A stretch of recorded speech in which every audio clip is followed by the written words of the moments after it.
राज्यात अनेक ठिकाणी अतिवृष्टी झालेली आहे. अनेक धरणांनी धोक्याची पातळी ओलांडली आहे. मोठ्या प्रमाणामध्ये विसर्ग चालू आहे आणि परभणी जिल्ह्यातही काल रात्री ढगफुटी सदृश पाऊस अनेक ठिकाणी झाला.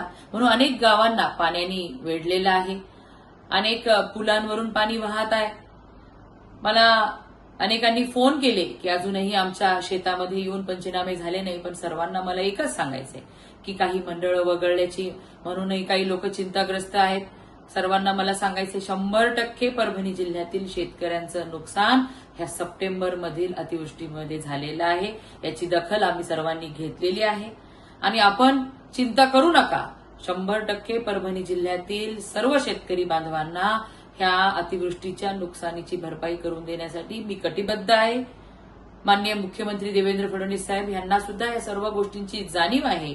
म्हणून लवकरात लवकर आपल्या सर्वांना मदत करण्यात येईल. स्वतःची काळजी करा.